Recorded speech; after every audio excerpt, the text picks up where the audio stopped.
توكلت على الله توكلت على الله توكلت على الله توكلت على الله توكلت على الله توكلت على الله توكلت على الله توكلت على الله جنين جيجي سمع دلما صلى توكلت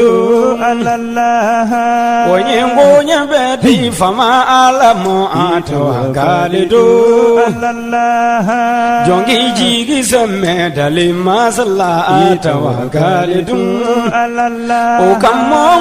جيجي ديك فما الله توكلت على الله دلي فيونا فما الله دوئي توكلت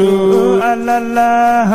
على جين ودابا فما الله دوئي توكلت على الله أنا مديونا فما الله دوئي توكلت على الله دني فمتي دلي ما صدوئي توكلت على الله وكم ينجي سمع دلي ما صلى توكلت على الله على كلني فمتي دي توكلت على الله.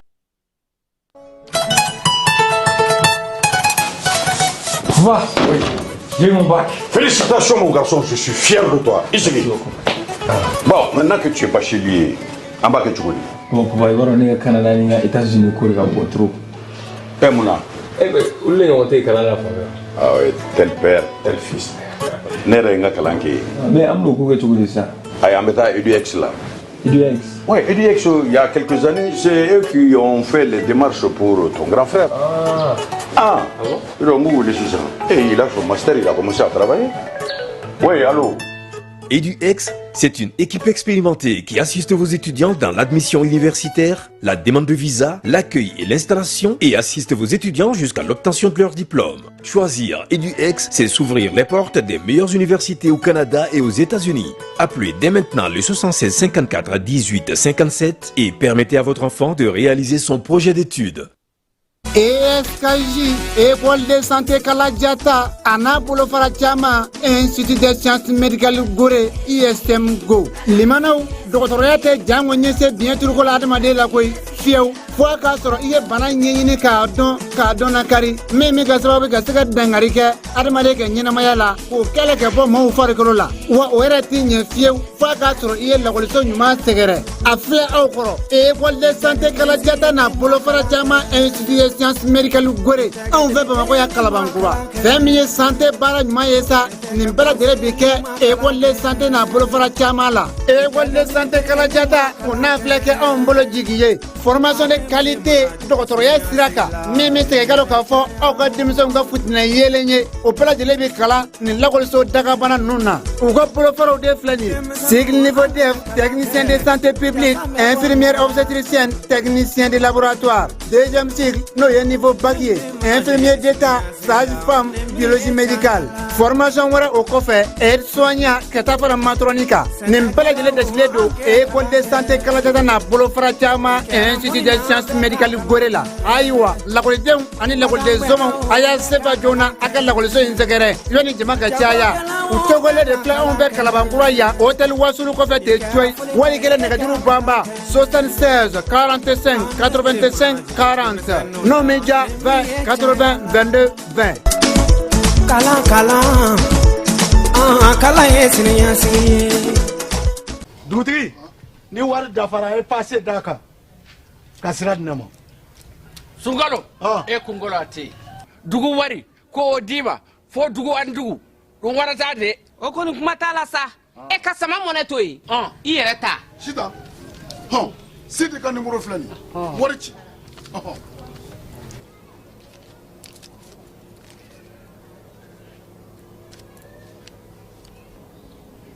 Wari sera.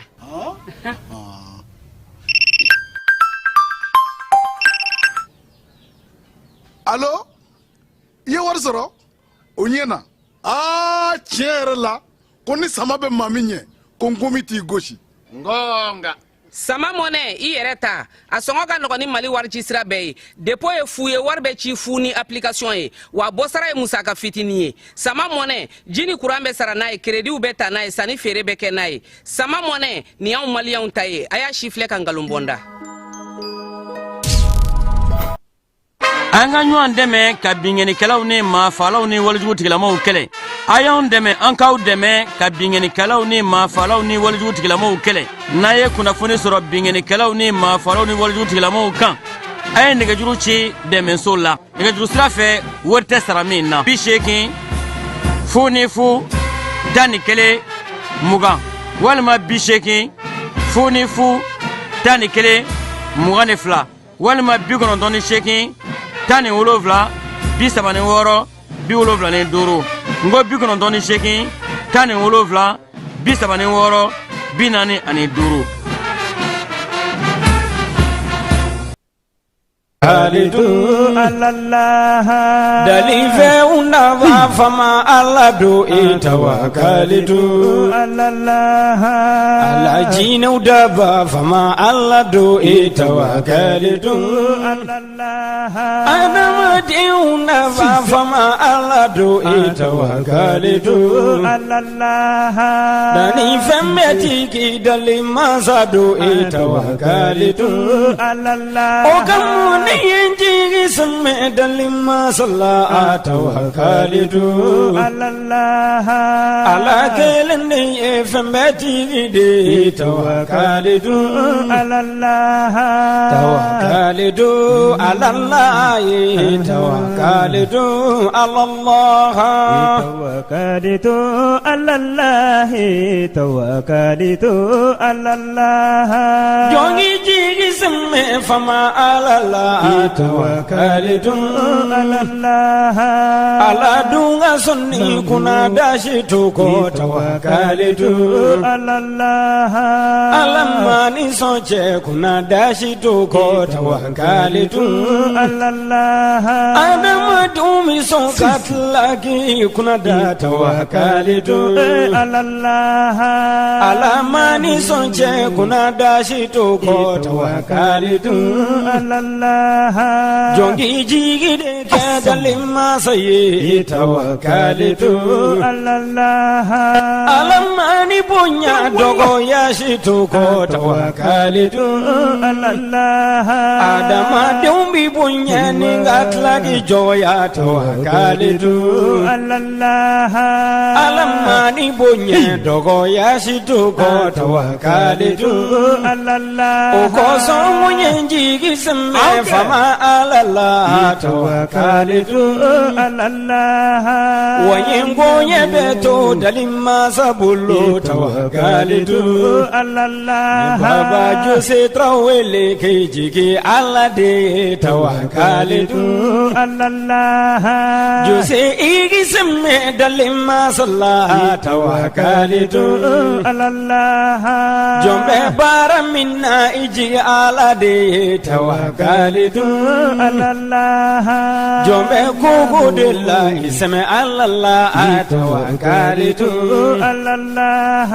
nebi yoroni wo basilaye tawakalitu Allah basilay semme dalima salla tawakalitu Allah an filɛbaw ani an lamɛnbaw k'aw bɛɛ lajɛlen fo ka aw waleɲuman dɔn maa maa sɔgɔlen don jani na ni waati na an b'a fɔ bɛɛ lajɛlen ɲɛna sa k'aw ni sɔgɔma bi ye juma ye ala ka juma tile timɛko ɲuman da ni silamɛ bɛɛ lajɛlen ma sini kɛnɛ ni labanko ɲuman ala k'a d'a ma an bɛna bato minnu kɛ bi jumadonya in na ala k'a bɛɛ lajɛlen minɛ sɔgɔma in na amara nu keta ale bi yan Keba Jalo o fana bi yan ka taa fara ne yɛrɛ ka sa yaasa ka se ka kibaruyaw di aw ma k'aw to aw sigiyɔrɔw la an ka sɔgɔmada in na dakun la belebelebaw ye mun ye o bɛ tali kɛ kiiri min bɛ sen na kiiri min ni avion min sanna avion san sɛbɛn ma ye a kɛra cogo min o sɛbɛn ma ye nka musaka bɔra ka don avion na kunungo bɛɛ lajɛlen y'i dala cɛ pɛnpɛkelen pewu sɛbɛn jɔnjɔn ma ye wari bɔcogo ma dɔn musaka kɛcogo ma dɔn surasi minɛnw fana o fana b'o dabolo kelen in na majɛ dun bɛ yen min ye sorunadonbaw ye olu ko ko ka nin ko in yɛrɛ bila koyi ko foyi tɛ dossier in kɔnɔ ko le dossier est vide kiiri tigilamaw olu b'u sɔn hali bi ko k'a lajɛ ka laɲini nominali sɛbɛn ko k'o bamayɛlɛma ninnu ko k'o bɛ kɛ cogo di donc bi ye tile 9 ye kunun ko tile 8 secrétaire général min bɛ ministère de la défense la ale ye kuma ta Darabo ye kuma ta min ye nun dabita ye colonel major a fana ye kuma ta olu ye minnu fɔ an na olu da tulo ka sɔgɔmada in na CNT ka session d'octobre minnu ni loi organique minnu taara gouvernement fɛ ani gouvernement ye baara kɛ ni ordonnance ye sɛbɛn minnu kan olu bɛɛ lajɛlen kan ka taa ye session in senfɛ fana Sogel ale kan ka wele CNT la a ye mun ni mun kɛ a n'a ka gouvernement u kana u dantigɛ n'o y'a sɔrɔ nin waati in na Sogel yɛrɛ kun t'an bɛ dugu la a seginna ka na a kɔni ye baaraw olu daminɛ AES jamanaw yaasa u ka jamanadenw ka se ka sɛbɛn kɛrɛnkɛrɛnnen sɔrɔ AES yɛrɛ tɔgɔ la o baaraw kɛra Bamakɔ yan Sajolakaw diminen don k'olu ka délégation spéciale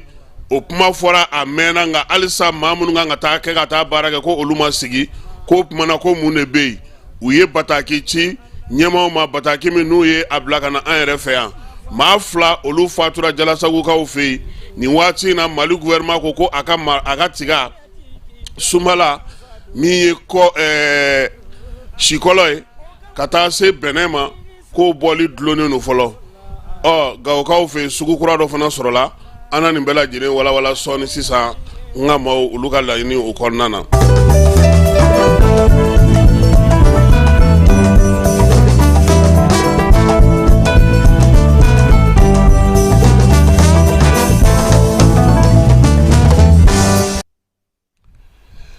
An bɛ aw bɛɛ lajɛlen fo ka aw waleɲuman dɔn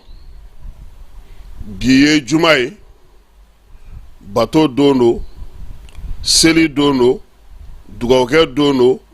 yafa ɲɔgɔnma o don fana ye juma ye n'i ma fili kitabutigi ko n'i ye juma 40 sɔrɔ ko n'i ma se ka taa Magan ko o bɛ se ka i bɔ ayiwa anw tile damalama in anw ye min kɔlɔsi hinɛ bɛ ka ban an ka jamana kɔnɔ ɲɔgɔn dɛmɛ bɛ ka dɔgɔya makari bɛ ka dɔgɔya anw yɛrɛ ti maakɔrɔba ye ten sabula an kɔrɔw bi yan an bɛnkɛw bi yan an fa dɔw bɛ balo la an ba dɔw bɛ balo la an mɔkɛ dɔw bɛ balo la nka anw cini n'a kun fɔra ko banni kɛra nin kare in kɔnɔ an bɛ dɔgɔkun kan an tɛ se ka tɛmɛ o kare fɛ nka bi denmisɛnninw bɛ ɲini ka na su ta ka taa don janaja kɛnɛ maaw b'aw sigilen to k'a kɛnɛ cɛ ci k'a kɛ bɔlɔn ye k'a kɛ tɛmɛyɔrɔ ye fɔlɔ fɛn o fɛn tun bɛ yen diinɛtigiw yɛrɛ tun b'a fɔ ko ni saya ma maa min waaju ko foyi t'i waaju nka nin tile laban in na an taara janaja kɛnɛ dɔw kan a y'an miiri janya su yɛrɛ kunna mɔgɔw bɛ ɲinɛ su kɔ diinɛ taabolo bɛna kɛlɛ kɛ su kunna kaburu dɔw la kɛlɛ bɛ kɛ fatiya ta cogo la mankanw bɛ wuli fo alimami dɔw bɛ deli k'u ka sabali nin y'anw kamana gan dɛ kaburu yɛrɛ sencogo fɔlɔ o yɛrɛ fana a bɛ su bila kɛrɛfɛ ka tila ka kaburu dilan kura ye tuguni kaburu ɲuman senni sɔrɔbaw bɛ ka dɔgɔya an ka dugu kɔnɔna na dɛ Tumbutukaw ni Jɛnɛkaw jo don olu fɛ yen i ka masɔn aw ka du masɔn aw ka kabila masɔn o de bɛ kaburu sen tɛ komi anw fɛ yan ni maa fatura anw kamalennin dɔw b'an fara ɲɔgɔn kan an bɛ taa kaburu sen o tɛ bi Bamakɔ i tɛ taa su don yɔrɔ la k'u tɛ su bila kɛrɛfɛ fɔlɔ ka kaburu redresser cɛkɔrɔba minnu bɛ yen n'olu yɛrɛ bɛ bere kan olu yɛrɛ ka mugu tɔ bɛɛ bɛ wuli o kaburu redresseli fɛ kaburu denni i bɛ taa sɔrɔ su kumalamaw ka bon a ma walima i bɛ taa sɔrɔ a ka dɔgɔ o mana tɛmɛ ka bɔ yen n'an y'an démerder ka se ka su don su donnen kɔfɛ o fatiya ta fana diinɛw n'u ka taabolo dɔw b'a fɔ dugawu tɛ kɛ dɔw b'a fɔ dugawu bɛ kɛ u bɛ to ɲɔgɔn sama na u bɛ ɲɔgɔn sɔsɔ maaw jɔlen don maa si tɛ se ka kuma sutigiw maaw talen olu ka dusukasi b'u kan ninnu fana bɛ u ta in na ne ye nin ye siɲɛ 3 nin dɔgɔkun in kɔnɔna na a ye ne miiri janya dɛ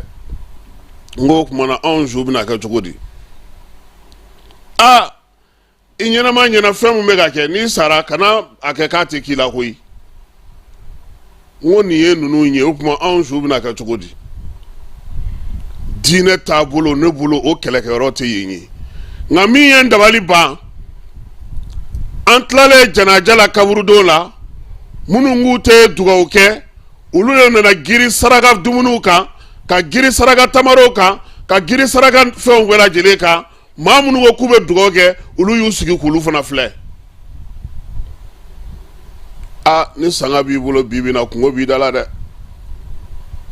Bamako sanga yɛlɛmana ka kɛ ɲɛnajɛ ye dɛ kaburudon la maaw bɛ taa baro kɛ telefɔniw bɛ ta ɲininkaliw bɛ kɛ tɛgɛw bɛ ci ɲɔgɔn tɛgɛ saratiw bɛ da ɲɔgɔn ye an yɛrɛ kun famana ɲɔgɔn ma i ka o don ci aw ka sotigi aw ka simantigi cɛ min nana an ka cɛncɛn to o don ko o bɛɛ lajɛlen o bɛ fɔ su don yɔrɔ la n'an seginna ka bɔ kaburudon la ka na so an maaw talen don kuma min dɔw fana b'u sɔn tiɲɛ na aw ka o don Real ni Barça in vraiment an y'aw sɔrɔ dɛ nka hinɛ banna koyi makari banna o bɛɛ la tuguni o janaja kɛnɛ kan janajatigiw u bɛ basi siri u bɛ mikoro siri u bɛ gilasi ɲini u bɛ dumuni tobi maaw bɛna sigi u da la fo don min n'o olu wulila don min na u jɔlen don n'olu ka dumuni fɔlɔ a tun bɛ fɔ ko ni mɔgɔ fatura ko min se ye min ye k'o ka di o bɛ ka dɔgɔya an ka janajakɛyɔrɔw la dɛ ni mɔriw ma tila ɲɔgɔn kɔlisere la sarakati fɛnw nɔfɛ olu hakili na to su ka hinɛ la taa cogo ɲuman a jɔrɔ b'an na dɛ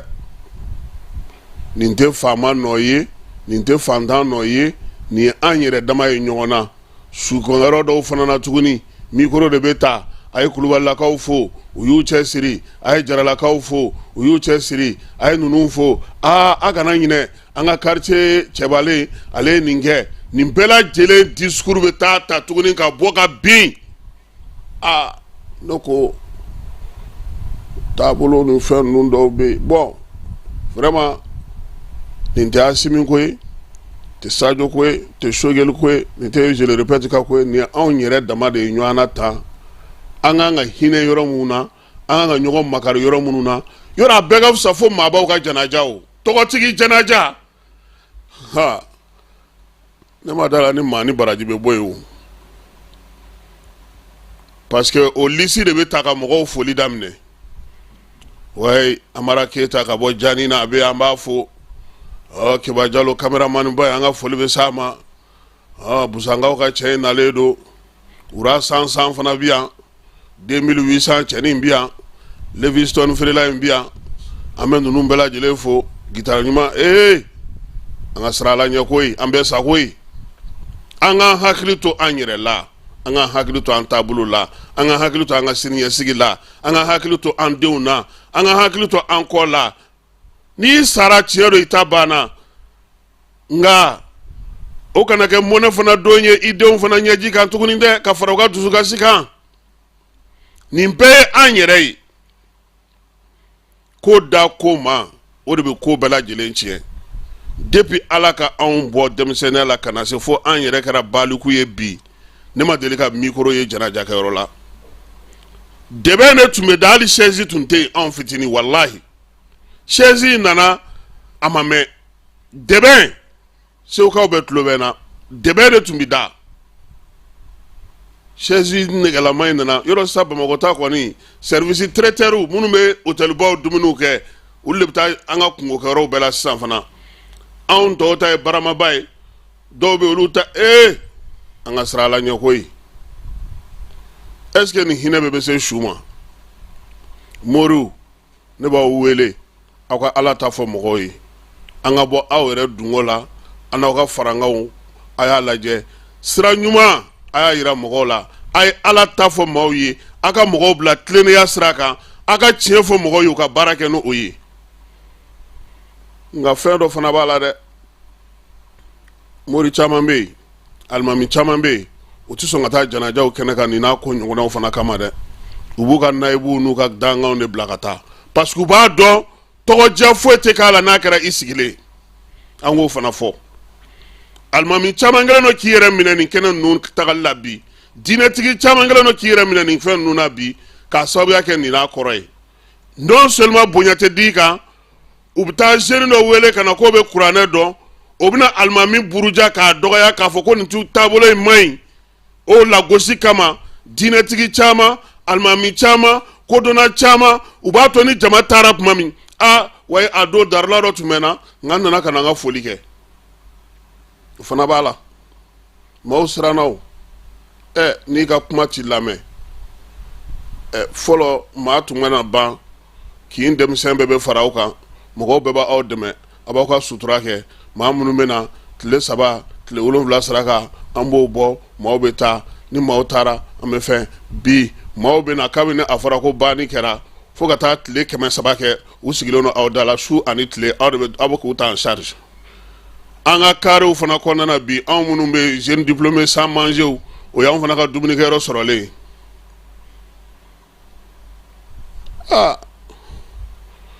ne kɔni ye nin lakɔlɔsi n ko ne b'a fɔ mɔgɔw k'a lajɛ n b'a dɔn nin falen man di nka an ka hakili to an yɛrɛ la an ka hakili to an yɛrɛ la sarakati minnu bɛ bɔ janaja kɛnɛ kan n'i ma fili a kɛ kun ye su ye a n'a kɔmaw an ka hakili to an yɛrɛ la an ka maakɔrɔw u ma nin to yan dɛ an fa n'an ba n'an mɔkɛw ma ninnu to yan an kana nin to yan o ka kɛ laada ye an denw bolo don nataw la i m'a ye premier ministre kɔrɔ Yunusi Ture a fatulen a y'a fɔ a denw n'a musow bɛɛ ye pɔnpɔrɔlɔn kana fiyɛ a kunna buru kana fiyɛ a kunna ni maa maa y'a kɛ a t'a yafa i ma a y'a fɔ bɛɛ ye u k'a ka janaja kɛ simplement discours ninnu ni fɛnw a mago tɛ nin si la ala barika la ale ka janaja kɛra ten nka min ye ko in gɛlɛyayɔrɔ ye maaw de tɛ se k'u jɔ u jɔyɔrɔ la u b'a fɔ ko vraiment papa kungo ko ka nin kana kɛ nka autorités nana ko y'an bonya bonya tɛ o a ɲɛnama ko aw ma ne tɛ fɛ nin ka kɛ a y'a fɔ ɲɛmɔgɔ ye bɔ an fa ko nin tɛ kɛ i b'a dɔn kun jumɛn na maa caman bɛ Bamakɔ u b'a fɔ ko ka taa n'u ka dugu la parce que u tɛ fɛn dɔw de nɔfɛ u su kunna mɔgɔw t'a faamu nin ko ninnu bɛ Bamakɔ yan de kosɛbɛ bi denwuli kɔɲɔ janaja maa si tɛ yen k'i b'u dɔn ka bɔ ɲɔgɔn na Bamakɔ kɔnɔ bi wa fo n'Ala farali kan n'i limanara dɛ n tɛ a bɛɛ ye kungo a bɛɛ ye problème a bɛɛ ye dépense wa a bɛɛ ye gintan an k'a lajɛ koyi n'an bɛ fɛ an ka jamana ka suma an ka jamana ka lafiya nin fɛn ni fitinin ninnu dɔw an kana jɔ ninnu na dɛ an kana jɔ ninnu na dɛ su yɛrɛ kunna baabu mun bɛ fɔ yɛrɛ n'i y'olu dɔw yɛrɛ mɛn yɛrɛ i bɛ yɛrɛ ɲininka n'o y'a sɔrɔ a bɛ janaja yɛrɛ kɛnɛ kan o wa a bɛɛ lajɛlen ka fisa n'a fɔra ko yafa kɛra jama ma ouais Kewasi non ça fait longtemps depuis Jani na or dugaw de kan ka kɛ su ye aw ka a bɛ fɔ k'aw yafa kɛra ma pour que aw kana dɔ fara jurumu kan aw yɛrɛ ka jurumu kan ani ka su kungo caya tuguni bon sɔgɔmada in na ne tun bɛ fɛ ka nin de fɔ bon n t'a dɔn ni cadeau don ou bien ni min don sa nin kɔni nin filɛ nin ye bon Keba nin ye cadeau don a bɛ di jɔni ma an bɛɛ yan ayiwa d'accord bon donc sisan an b'a kɛ cogo min n'an taara janajakɛyɔrɔ la n'u ko ko yafa kɛra jama ma an b'an kɔ don an kana fara mɔgɔ ka jama kan ka to ka et puis sisan i b'a dɔn ko système dɔ bɛ yen n'a fɔra yɔrɔ min na dɔrɔn ko a ye kulu walaw siɲɛ 11 kala ka Allahumma salli siɲɛ 3 kɛ ka dugawu kɛ su ye n'o banna dɔrɔn o bɛ fɔ k'o banna yɔrɔ min na dɔrɔn u bɛ na ni zamɛ ye ni kun tɛ yen ne a ka ɲi a mara a yɛlɛ.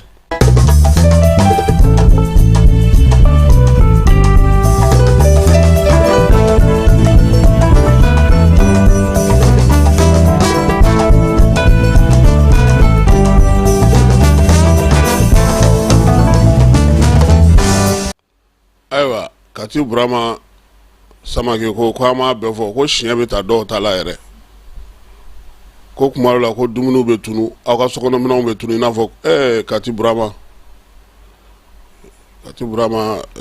halisa Ala k'i man kɔrɔ ale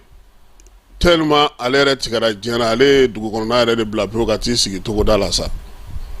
Jani kɔni b'a ka telefɔni kan a b'o layɛ sɔgɔma o sɔgɔma k'a ni la hinɛ n'o ye a ko k'aw ma foyi y'a la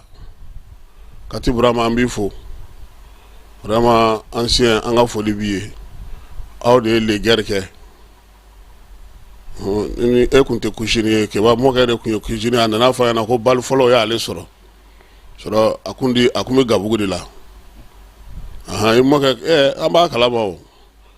mɔkɛ kun bɛ gabugu de la gabuguda Kati Burama k'an ka foli bɛ s'a ma n'Ala sɔnna ma an ye message ye an bɛ sira la ka n'ale fana yaasa an ka masala an b'a layidu d'a ma n'Ala sɔnna ma an n'a na ɲɔgɔn ye a ka bilasirali ko ɲumanw na a n'a ka ɲɛfɔli kow la an b'a fɔ k'a wale ɲuman dɔn k'a Tarawele a Turamagansi olu ye legɛri kɛ ko Bataki ka ɲɛsin furancɛla fanga ɲɛmaaw ma min ye Premier ministre Choguel Kokala Mayiga Bataki ko k'a ci kunnafonidilaw ma u bɛɛ lajɛlen ka warrant fantan ani 4 bɛɛ lajɛlen fɛ Bataki sɛbɛnna septembre kalo tɛmɛnen tile 28 ka ɲɛsin Premier ministre ma n'o ye Choguel ye Sajola commune o bɛ commune fɛ an ka jamana kɔnɔ minnu maracogo man ɲɛ a ka jamanadenw a dugudenw maa minnu bɛ bɔ Sajola olu faralen ɲɔgɔn kan n'u sigilen no Montreuil nin kalo in tile 28 tubabu kalo salen tile 28 n'o ye septembre ye u ye ni Bataki in kɛ k'a ci k'a dayɛlɛ bɛɛ lajɛlen bɛ se ka kɔnɔfakaw sɔrɔ cogo min na Bataki in ko u ka jɛkulu n'o ye EPC ye Sajola k'u tun y'a yira bureau de vérificateur général la ko waliya min bɛ ka kɛ u ka mairie fɛ n'o y'u ka mairie min sigilen n'u ka Sajola kɔnɔna na ko mairie in k'a baara man ɲi octobre kalo san 2023 a fɔr'u ɲɛna ko min ye colonel Ablaye Mayiga o ye décret dɔ ta k'a yira sa k'a fɔ ko min ye décentralisation hukumu kɔnɔna na min ye délégation spéciale ko k'an ka sigi Sajolakaw fɛ yen k'a daminɛ salon ko octobre la fo ka na se ɲina octobre ma sa san kelen ko délégation spéciale ma se ka sigi Sajolakaw ko kumana ko mun de bɛ yen olu ka laɲini olu ka délégation spéciale fɔli o kɔnna commune ɲɛ n'o ye Keɲeba commune ye n'o ye Sitakili ye n'o ye Kɔnsiga ye olu bɛ Kayi mara kɔnɔna na Kula Baginda kan Kanbila olu bɛ Kulukoro mara kɔnɔna na k'olu y'u ka délégation spéciale sɔrɔ kun jumɛn na sa olu Sajolakaw minnu ta fɔra ninnu bɛɛ lajɛlen ɲɛ olu ka délégation spéciale maaw u ma sugandi hali bi ko kumana ko a ko balalen no yɔrɔ jumɛn ko min ye Sajola ye ko degun kelen minnu bɛ Sitakili ni Keɲeba kɔnɔna na dɛ ko degun kelen de bɛ o commune Sajola fana kɔnɔna na u bɛ se ka min fɔ a la o ye k'a yira sa k'a fɔ octobre kalo san tɛmɛnen n'o ye san 2023 octobre kalo tɛmɛnen ye olu tun y'a ye k'a fɔ ko vérificateur o tun ye sɛbɛn dɔ bɔ ka kɛ ni Sajola baara minnu kɛra kɔnɔna na majɛ minnu yera o majɛw yera Sajola commune kɔnɔna na min ye sefa wari miliyɔn 198 ani 400,000 ko o de kɔni turuna dungo juga ni yurugu fɛ miliyɔn 198 ni 400,000 o de turuna a ko hukumu kɔnɔna na u y'a yira sa ko o ko min kɛra o mun de dira o ma jaabi jumɛn de dira o yurugu n'o dungo juguya in ma bataki in kɔnɔna na u y'a yira fana k'a fɔ k'u bɛ k'a mɛn ŋunu na ko nin waati laban in na ko min ye maa minnu bɛ yen n'olu nɔ minɛnen don nin ko ninnu na n'olu ye nin dungo juguya ni yurugu kɛ k'u bɛ ka tɛmɛ pôle économique la Bamakɔkaw fɛ yen ko olu ye o la kɔlɔsi ko nka k'u bɛ ka tɛmɛ yen kun jumɛn na k'u tɛna se ka foyi fɔ maa ye nka k'u kɔni bɛ min dɔn k'a bɛ se ka kɛ min ye majɛ min kɛra u ka sɔrɔkow la ko a na kɛ o ɲɛɲinini ye ko wa ko min ye nin ko in ye maa si kana n'a bɔ a sira kan koyi ko ɲininkali min bɛ yen bi an bɛ yɔrɔ min na bi Sajolakaw bɛ ka ɲininkali min kɛ o de ye kuma na gouvernement bɛ na kɛ a bɛ na ko n'a sina da ɲɔgɔn ma wa ka ko ta ka tila ka siran a lawaleyali ɲɛ wa k'olu kɔni sigilen don ka gouvernement lajɛ a bɛ na waleya min kɛ nin ko in bɛɛ lajɛlen kɔfɛ ko kuma tɛ ni sariya taara an ka jamana kɔnɔ ni gouvernement ye décision ta k'a bɛ lawaleya de nka ko min ye décret min taara k'a yira k'a fɔ ko olu ka délégation spéciale kan ka sigi salongo ko munna a ma sigi mun de bɛ sen na Sajolakaw ko olu bɛ ɲininkali kɛ u ka bataki kɔnɔna na u ka fasodenw ka tɔnjɛkulu n'o ye ensemble pour le cercle de Sajola ye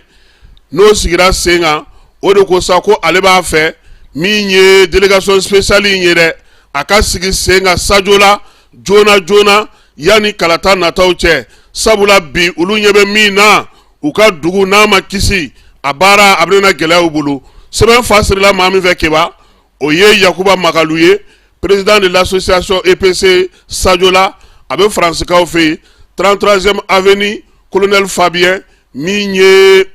1000 ni Montreuil France a bataki a sɛbɛnna o kɔnɔna de la k'u kɔni b'a ɲini ɲɛmaaw fɛ u k'u jɔ u jɔyɔrɔ la Sajolakaw olu ka laɲini ye nin ye bi sɔgɔmada in na lettre ouverte min ni u ye a ci an ma Bamanciwale ni ɲugawale kɛbaaw ka hukumu kɔnɔna na Kulukoro mara la Bawule fanfɛla la maa caman y'a yira k'a fɔ k'u jɔrɔlen don ka bɔ Bawule kɔnɔ ka na Kita ka se Kulukoro k'u ye kunnafoniw ye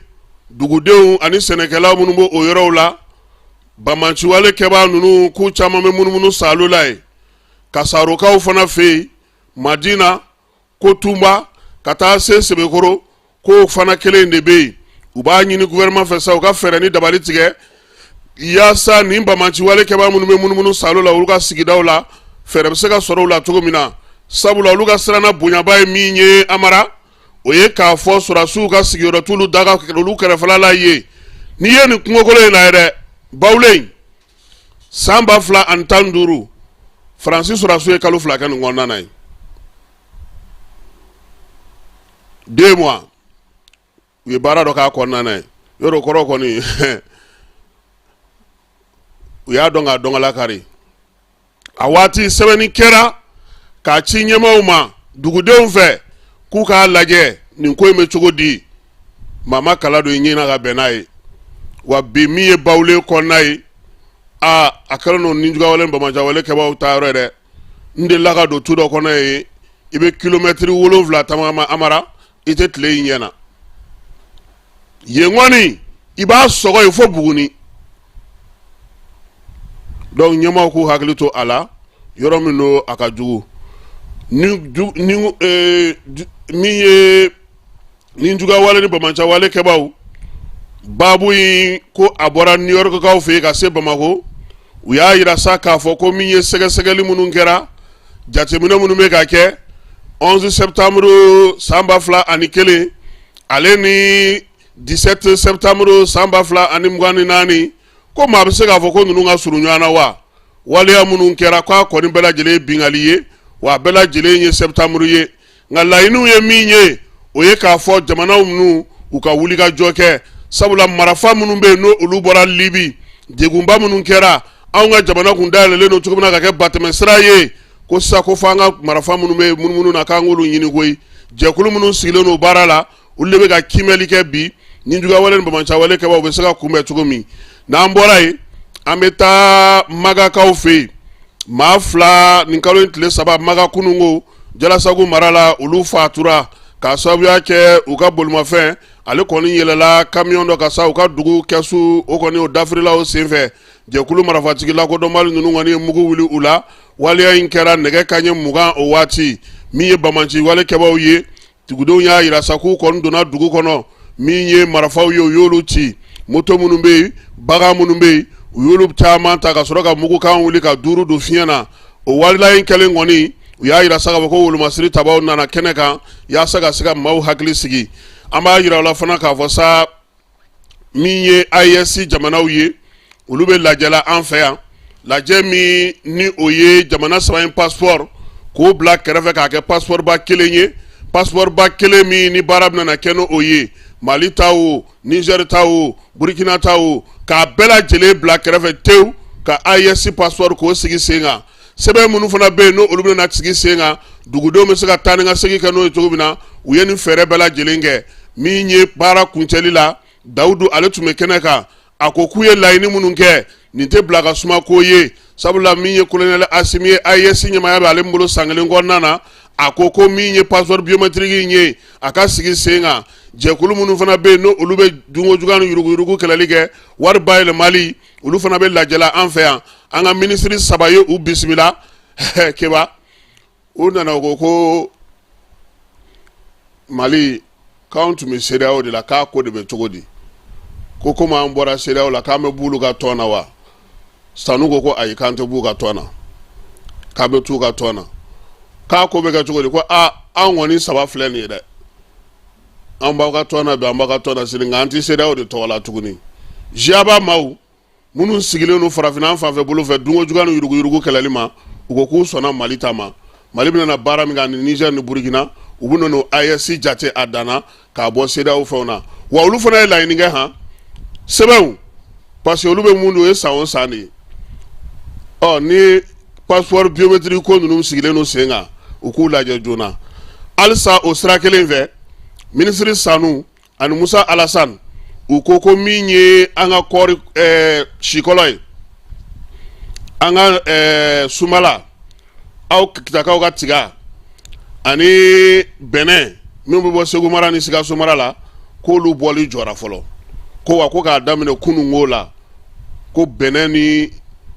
sumala ani sikɔlɔ ko k'u bɔli jɔ an ka tiga ko maa si kana bɔ n'a ye ka taa kɔ kan tuguni ko fo waati min n'a fɔra ko a décision wulila kɛmɛ b'a dɔn ko anw ka kɔɔrikolo an ka sikolo jamana wɛrɛ de b'o ta ka tɔgɔ da o kan ka t'o feere diɲɛ kɔnɔ an ka sɔmɔkolo fana bɛ ten nin bɛɛ ye wari de ye donc sisan komi dɔw kɛlen don k'u ka sɔrɔ dulon anw kɔ kan ninnu fana nin décision in fana taara yaasa mɔgɔ bɛ se k'a faamuya cogo min na bɛɛ lajɛlen faamuyali ko la an bɛ taa Amara an bɛ t'i ka kɛnɛ kan min ye cour d'assises ye avion ani pan ale ni sɔrɔdasi minɛnw kununko kun ye jɛrɛ in a tile 8nan ye tile 8nan min n'o bɛnna ni tubabukalo in tile 3 ma u y'a yira sa yanni o cɛ min ye tile 7nan o baaraw kun jɔra sabula a kun dayina maaw ni ɲɔgɔn cɛ bɔnforola kumaw cayara kɛnɛ kan yen tribunali a segilen ka na kununko a y'a yira sa k'a fɔ ko ale kɔni ale mago bɛ sɛbɛn min na ale ɲɛma daw kan dɛ ko nin bɛɛ la ko min ye cour yɛrɛ tribunal yɛrɛ cour ni ministère public an'u ka conseil ani contentieux de l'état ani avocat minnu bɛ n'olu ye surunnadonni kɛ ko baaraw daminɛlen u y'a yira sa k'a fɔ ko min ye ko fɛn o fɛn bɛ ka fɔ nin waati in na a tɛ ka taa kiiri jimi sira fɛ dɛ kiiri mago bɛ min na k'o ma sɔrɔ nka kununko baara daminɛlen kuma dira maa min fɔlɔ ma o kɛra colonel major Nuhu Dabitaw ye ale ni général Musafa Darabo olu kɔni ta kɛra sa sɔrɔdasiw ye minɛn minnu sɔrɔ olu sɔrɔ cogo u na cogo ani baara mun kɛra n'o o ye kalan min bɛ kɛ ni minɛn dɔw dira fo sɔrɔdasiw ka taa kalan min ye colonel Dabitaw ye a ye sɛbɛnw bɔ a bɛ fɔ minnu ma sa procès verbaux ale ni bordereau minnu bɛ yen n'o olu dira a ma minɛnw donni u bɔli ani u bilali ka taa yɔrɔw la a y'a yira sa a ka baara la ale ta ye min ye a fɔra ko ka nin di karisa ma nin hakɛ sɛbɛnnen ale b'o di a fɔra nin ka taa yan fɛ o sɛbɛnw de bɛ ale bolo tɔ ninnu ale t'o ɲɛdɔn Dabitaw ka ɲiningali kɔnɔna na a y'a yira k'a fɔ ko sɛbɛn mun bɔra n'o ye sɛbɛn kɛrɛnkɛrɛnnen ye ni ministère de la défense y'o dilan k'o d'ale ma ale ye baara kɛ o tableau in de kan ale ma bɔ o kɔnɔna na u y'a ɲininka ko kibaruya dɔw b'a yira k'a fɔ ko majɛ bɛ bɔtaw ni fɛnw na kuma tɛ armée yɛrɛ tɔgɔ tun bɛ minɛn minnu kan ani minɛn minnu bɔra ko olu tɛ kelen ye parquet ye o ɲiningali k'a la Dabitaw ko ale bɛ min dɔn décret min dira ale ma fɛn minnu dira ale ma ni o fɛnw sigira sen kan ale ye baara kɛ n'o ye kiiri ko a bɛna ta Dabitaw e ko minɛn minnu dira e ma san 2023 e dun bɛ ka san 2019 kuma fana fɔ a ko k'o bɛ faamu sabula minɛnw bɛ don u bɛ na dɔɔni dɔɔni livraison bɛ kɛ cogo min na n'a daminɛna fo ka taa kun fori min ye jateminɛw kɛra o kan min ye sɛgɛsɛgɛliw ye Général Mustafa Drabo ale fana lamɛnna a ko min ye musaka bɔ ye wa ayi ale ti fɛn dɔ musaka ko la koyi ale ti wari minɛ ale ti wari foyi minɛn de bɛna di ale ma ale ye armée ka magasin de ye minɛnw la kɔlɔsili u tali ka taa yɔrɔw la ani k'u tilan maaw ni ɲɔgɔn cɛ a yirala k'a fɔ sa ko o senfɛ sefa wari $23 $539 ani $101 ko donna o la ko min ye majɛ min bɛ o la k'a b'o kalama wa contentieux de l'État ko o ye jate min bɔ an'u ka secrétaire général o y'a yira k'a fɔ ko o ko ninnu ma dafa n'u Dabitaw min ye Drabo ye a ko k'ale bɛ segin a ka kuma kelen kan koyi keba ale ti wari dɔn koyi k'u kana wari ko ɲɛsin ale ma dɛ ale ta de ye minɛn sɛbɛn wa ayi ale ka sɛbɛnw filɛ nin y'a bolo nin ye bordereau minnu kɛra ko ka minɛn labɔ minɛn minnu dira ale ma ani kalan min kɛra a ko kɔnɔ nka musaka wa ale bɛ mun fɔ musaka ye k'ale tɛ musaka ko ɲɛdɔn o la sa min ye parquet ye ale ni soldandonbaw olu ye kuma ta tuguni ministère public ale ko k'ale ɲɛ bɛ nin ko in na cogo min Amara k'u ka ko in kurakuraya don koyi ko ka nominali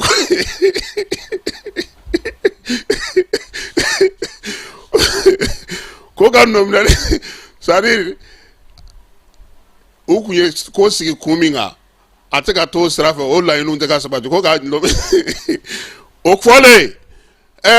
avocat ko ni nominali bɛ kurakuraya k'o kɔrɔ k'an sigilen don kun min na k'o dossier le dossier est vide ko foyi t'a kɔnɔ k'an ka maaw bila ka taa so aw bɛ se cogo di k'a fɔ ko nin ni nin kɛra a ye san 3 kɛ sɛbɛn b'aw bolo aw y'a maa minnu fan bɛɛ lajɛlen fɛ bi kana aw jɔ ko aw b'a fɛ ka code pénal article 75 sigi sen kan ko yaasa k'a lajɛ kɛrɛnkɛrɛnnenya la dunko juguya ni yuruguyurugu bɛ se ka dɔn cogo min olu avocat fana banna pewu k'o ti kɛ président du tribunal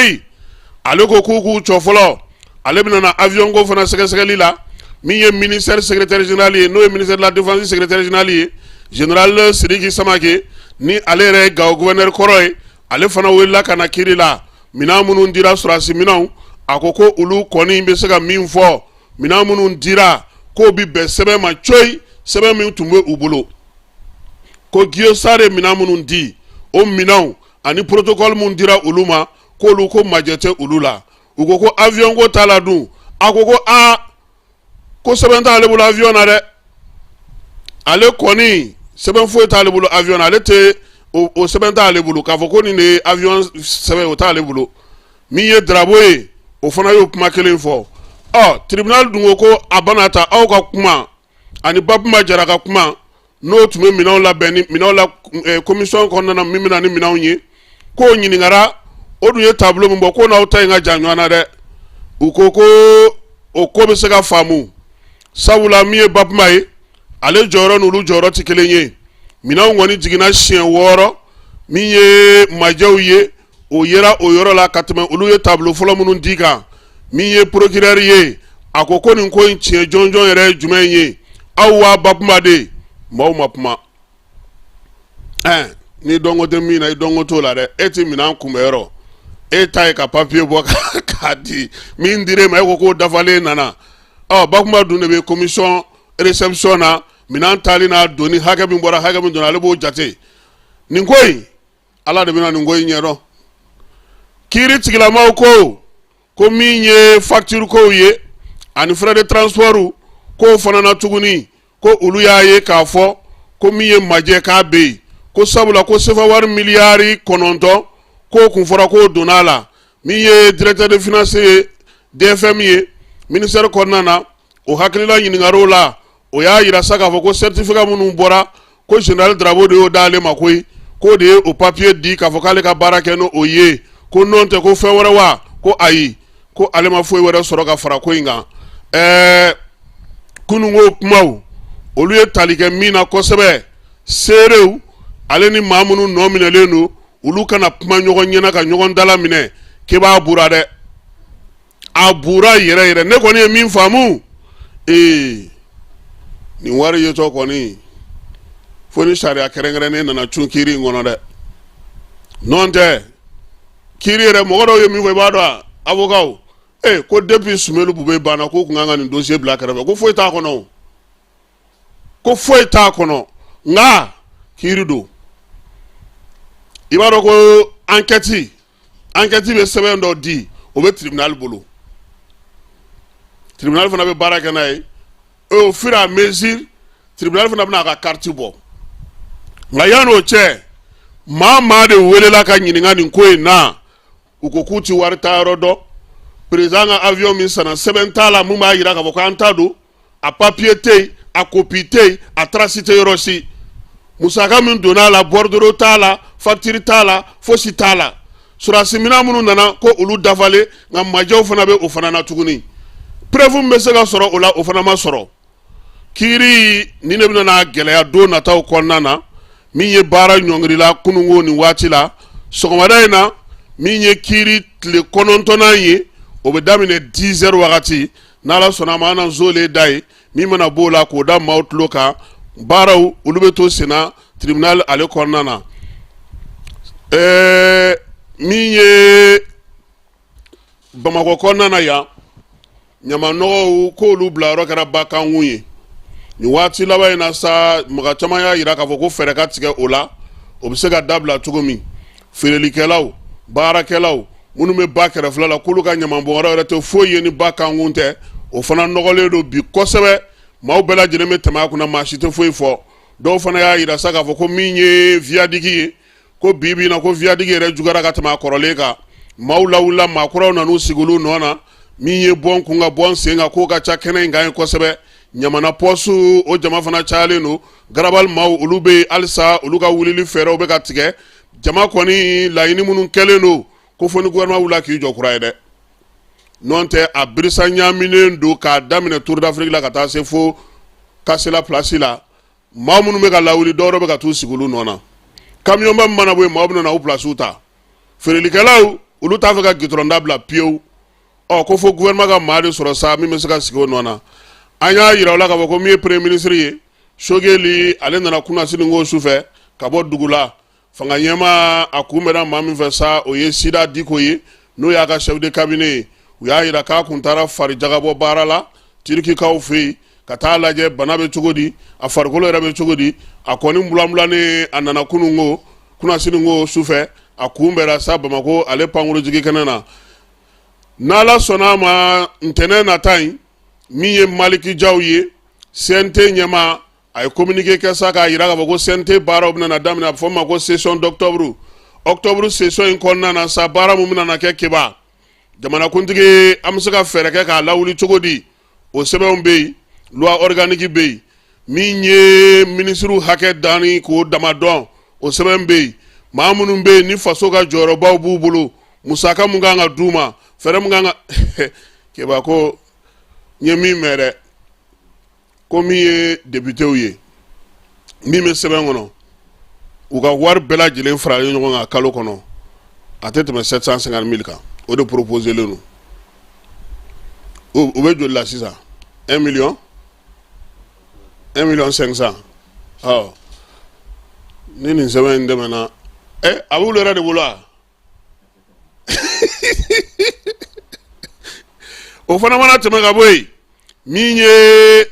calatigɛ jɛkulu minnu sigilen don dunko juguya ni yuruguyurugu kan olu bɛɛ lajɛlen ka sɛbɛn bɛ yen Sogel ale fana kan ka wele ni session in senfɛ gouvernement a ye baara min kɛ a ka t'o dantigɛli kɛ baaraw kɔni bɛ daminɛ ntɛnɛn nata Maliki Jaw ale ko a ɲininen no bɛɛ lajɛlen fɛ maaw ka se kɛnɛ kan joona CICB ale kɔnɔna na sɔgɔmada ɲɛgɛ o kanɲɛ 9 waati yaasa min ye ouverture ba in ye a bɛ se ka kɛ cogo min na Jeliba Sisoko ale tɔgɔla soba in kɔnɔna na CICB la Bankasikaw groupe 2 dira olu ma groupe min bɛna na to sa dɔ bɛ fara u ka courant kan courant bɛ se ka ɲɛ u fɛ yen cogo min na jamanakuntigi ka musaka min bɛ n'a fɔ ma ko œuvre sociale ko wari in kɔni taara o la septembre kalo salen tile 23 tile 26 min ye groupe ninnu kɔni u bɛɛ lajɛlen sera Bankasikaw fɛ yen yaasa baaraw bɛ se ka kɛ cogo min na u ka dugu yɛrɛ bɛ se ka yelen sɔrɔ cogo min na ko sigida caman de bɛ yen olu ye dɔ sɔrɔ nin ko in na dire olu bɛ ka kalan kɛ denmisɛnnin minnu bɛ yen sa ni degun bɛ olu kan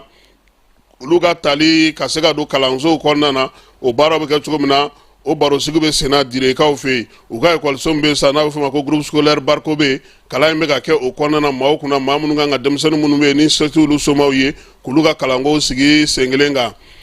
Gawokaw fɛ yen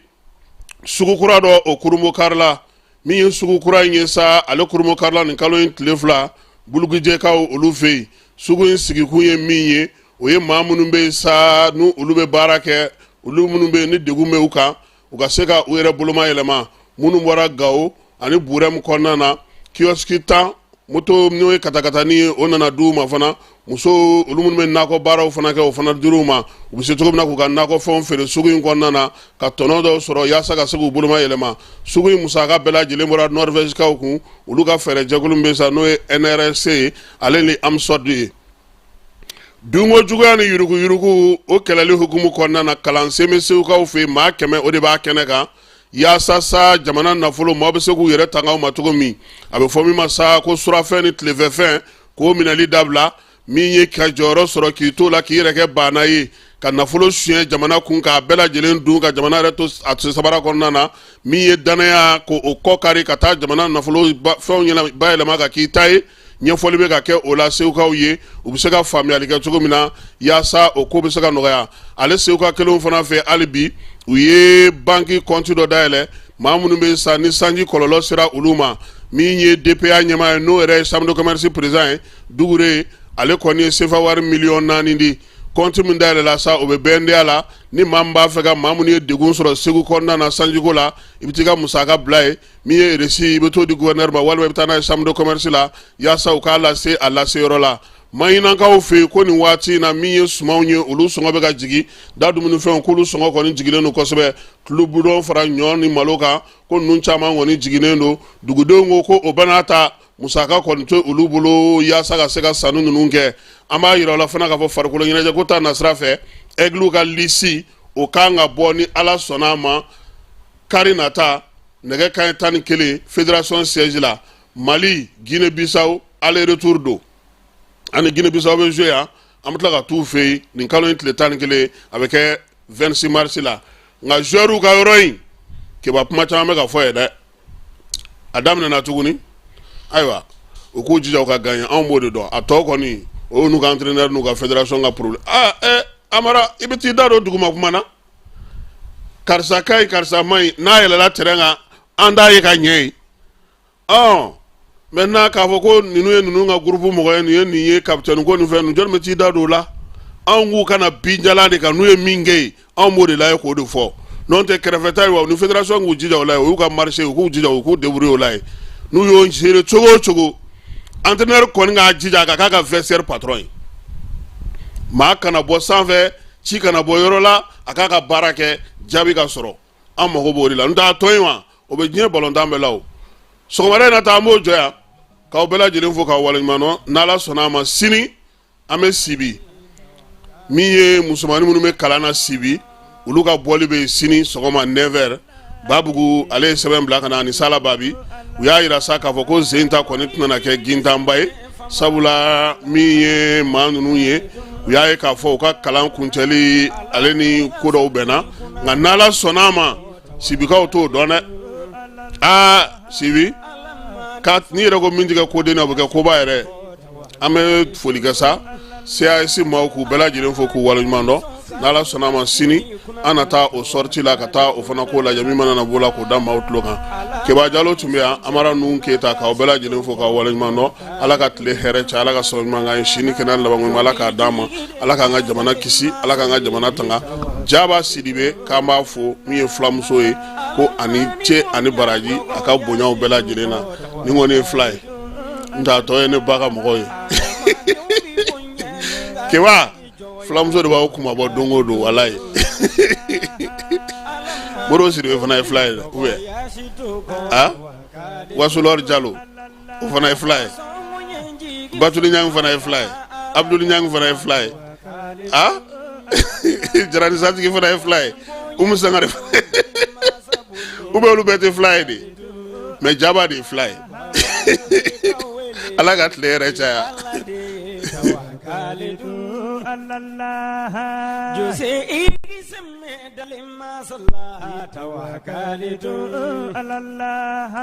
Jombe bara minna iji ala de tawakkalitu Jombe kugu dilla isme Allah tawakkalitu Nebi yoron